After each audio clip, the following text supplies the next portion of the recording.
Quarto D, tudo bem com vocês? Quase que o nome Quarto D não sai. Tudo bem? Como vocês estão? Já estamos na quinta-feira, dia 8 de julho. Vamos agora continuar nossa aula.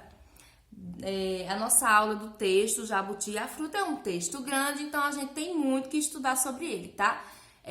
Sem contar que a gente tá falando sobre textos de contos que contém narrador, que contém personagens.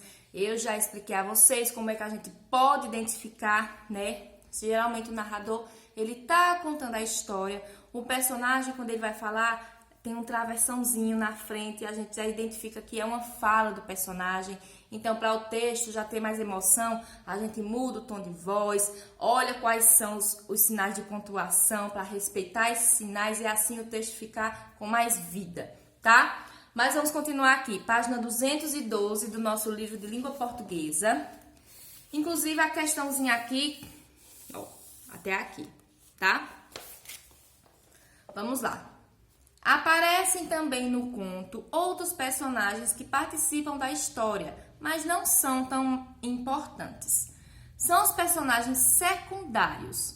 Quais são os personagens secundários desse conto? Ontem a gente respondeu aqui na página 211 quais foram os personagens principais, que no texto Jabuti e a Fruta eram o Jabuti e a mulher. Tirando eles, todos os outros personagens que aparecem são personagens secundários, tá certo? Já dei essa dica aí. Aí vocês vão responder. Transcreva a expressão que indica que os fatos ocorrem no passado, mas em um tempo indeterminado, não conhecido. Se vocês forem aqui, ó, na página 206, no início do texto, o texto vai começar assim, ó. Uma vez apareceu na floresta uma árvore. Quando que apareceu essa árvore na floresta? Quando? Não sabe por quê? Porque tá falando uma vez. Essa expressão tá dizendo que foi em algum dia, mas não disse se é no inverno, no verão, no outono, no mês de janeiro, no final do ano. Não diz qual foi o dia, o tempo. Então, essa expressão, uma vez, é o que significa que a história aconteceu no passado, ou seja, não é uma história do futuro ou uma história do presente, né? Tipo, uma vez apareceu, sabe? Então, essa expressão é a resposta da letra C, que indica um tempo indeterminado não conhecido, tá? Letra D. Qual é o espaço, isto é, o lugar onde ocorre a ação do conto? Essa eu não vou dar dica, gente. Onde é que mora? Os animais, onde ficam as árvores. E lá no texto, inclusive nessa mesma linha, no início do texto, aparece onde apareceu a árvore, onde os animais moram. Tá certo? Muito fácil essa. Agora, releia este trecho. Já tô aqui, ó. Sabendo do que tinha acontecido com os outros, ele teve uma ideia. Levou sua violinha quando foi se apresentar à mulher. Por favor, a senhora pode me dizer qual é o nome da fruta? Ela respondeu. Mussá, mussá, mussagambira, mussauê. No conto, há o narrador, que conta a história, e os personagens que participam da história. Responda observando as cores, que trecho se refere ao narrador e que trecho se refere a diferentes personagens. Ou seja, aqui, ó, o de verde é o quê? Narrador ou personagem? Aí você vai colocar aqui verde, aí você vai colocar o que é. E amarelo é o narrador ou personagem? Você vai colocar aqui. Amarelo, narrador ou personagem. Tá certo? Terminando aqui, concluímos nossa atividade de língua portuguesa. Hoje está bem light, tá tudo sossegado, tá? Agora, matemática, página 162, continhas de subtração, tá? Vocês precisam treinar essas continhas de subtração, principalmente quando o númerozinho de cima é menor que o númerozinho de baixo. Qualquer dúvida, é só vocês procurarem aqui no YouTube o vídeo da gente, tá? Que contém assim, subtração. Eu vou colocar no grupo qual é o vídeo que eu faço essa explicação de continhas de subtração. Eu já postei vídeo no grupo, quem ainda tiver salvo no celular, é só procurar aí na galeria, que talvez ainda tenha na galeria do celular, tá certo?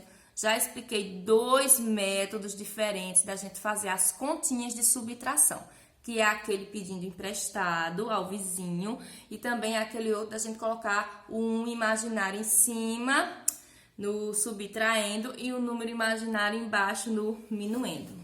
Que nomes são esses, professoras? Aqui, ó. Minuendo é o primeiro númerozinho da subtração, ó. Aqui 95 é o minuendo. 57 é o subtraindo.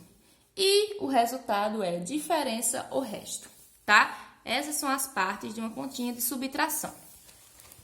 Vamos lá. O resultado de uma operação pode nos ajudar a calcular o resultado de outras operações. Vamos ver como isso acontece nas subtrações.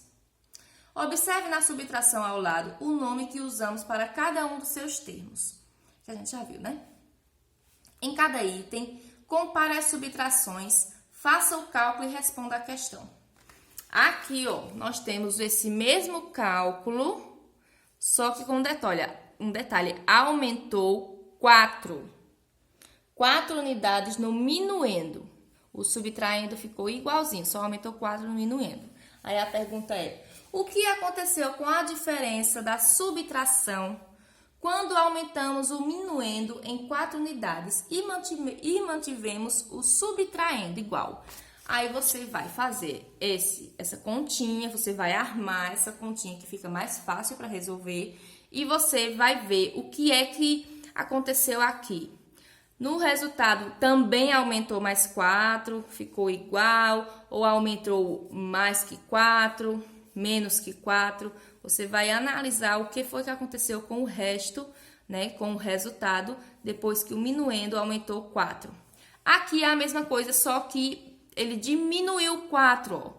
Tá vendo? Ele só mexeu também no minuendo e aqui é a mesma pergunta. Você vai responder o que foi que aconteceu com a diferença, ou seja, com o resultado, quando a gente diminuiu 4 no minuendo e manteve o subtraindo, apenas, certo? Aí você vai falar o que foi que aconteceu com o resultado. Diminuiu 4 também, ele ficou igual, ele diminuiu mais que 4, menos que 4, aí vocês vão responder aqui, tá certo? E na última questão, você vai resolver as subtrações observando o que acontece com a diferença quando o minuendo é alterado e o subtraindo não. Aqui é a mesma continha, ó, com o mesmo subtraindo, mas com minuendos diferentes, tá? Armem essas 4 continhas e respondam. Mandem lá no grupo que a gente vai corrigir, tá certo? Concluímos nossa aulinha de matemática. Agora vamos para artes, que hoje é quinta-feira, dia de aula de artes. Páginas 47, 48 e 49 do nosso livrinho de artes. Começa aqui, ó, página 47, tá? Vamos falar sobre os mamulengos. Mamulengos, ó, são esses bonequinhos bem engraçadinhos aqui, ó. Vamos ler esse texto juntos. Em todos os lugares, histórias também são contadas com o uso de bonecos. Na China, no Vietnã, na Rússia, na Turquia, em países grandes ou pequenos, em palcos luxuosos ou modestos. No Brasil, essa arte também conquistou o público, sendo conhecida pelos mais diferentes nomes: João Redondo, Babau, Casimiro Coco, Briguela, entre outros. E foi no estado de Pernambuco que o nome dado se tornou sinônimo de teatro de bonecos no país, mamulengo. Ou seja, foi aqui que a gente deu esse nome, né? Você viu aqui no texto que o teatro de mamulengos, antigamente no Brasil, tem vários nomes: João Redondo, Babau, Casimiro, Coco, mas foi aqui em Pernambuco que a gente denominou de mamulengo e esse nome pegou. E agora o teatro de mamulengo é só conhecido como mamulengo. Eu já disse aqui que pernambucano é amostrado, né? A gente é um ser, porque olha, é um povo inteligente demais. Assim chamamos todo o teatro de bonecos brasileiros de mamulengo.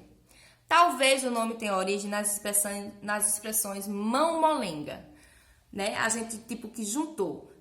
Quando vai falar mão-molenga, mão-molenga, mão-molenga, mão-molengo, mão-molengo, aí pegou o mamulengo, a gente juntou mão-molengo com aí fez o mamulengo. Em referência aos movimentos que o artista precisa executar para manipular os bonecos, né? Que precisa ter a mãozinha mole para os movimentos ficarem perfeitos. Não perfeitos não, porque a gente sabe que é um boneco, né? Mas para ter vida ao personagem. Agora vamos para a página 48. Temos a continuação de mais um textozinho que eu quero que vocês leiam. E agora vamos aqui, tá? Depois que vocês lerem aqui, vão vir aqui para responder essas 3 perguntinhas muito fáceis, ó. Agora, que tal você criar o seu próprio mamulengo? Comece criando um personagem. Cada boneco tem sua história, suas roupas e características. Podem ser trabalhadores rurais, lavadeiras, sertanejos, músicos, vendedores, viajantes, palhaços, entre outros. Há também os tipos sobrenaturais, os seres mágicos, além de seres folclóricos como o cupira, o saci. Por fim, aparecem ainda no teatro animais como o boi, a cobra e outros tantos animais. A seguir, veja algumas perguntas para ajudar a nossa construção. Vamos pensar no que define o seu personagem. Primeiro, quem e como é seu personagem? Você primeiro veja que é 2 perguntas em uma. Primeiro você vai dizer quem. Quem é seu personagem? Vai ser um palhaço, uma princesa, um herói, um trabalhador rural?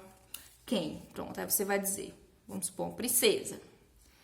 E como é o seu personagem? Ou seja, é uma princesa alta, de cabelos soltos, de cabelos presos, ela é baixinha, ela é serelepe, vive saltitante. Você vai definir como essa sua personagem ou seu personagem vai ser, tá certo? Agora, o que faz o seu personagem? Ou seja, o que é que ele faz da vida? Ela é uma princesa, mas ela é uma princesa que toca um instrumento, é um palhaço que trabalha num circo. O que é que ele faz da vida, tá certo? Que isso até também ajuda nas características. Vamos supor, se você vai escolher um músico, aí você vai dizer aqui, ele toca nas festas infantis, aí você vai desenhar, que aqui embaixo pede para desenhar, tá? A terceira questão é pedir para desenhar o seu boneco. Aí esse seu boneco, ele anda com um violãozinho ou com um tamborzinho, se for um músico, tá certo? Aí aqui é o que faz o seu personagem. E na terceira questão, como eu já falei, descreva as características desse personagem desenhando aqui. É apenas isso, nossa atividade de artes. Espero que tenham entendido a aula de hoje. Se não entenderam, já sabe para onde correr. Lá no WhatsApp e me perguntem tudo direitinho que eu estou à disposição para responder vocês, tá certo? Bons estudos e até amanhã, se Deus quiser. Tchau, tchau.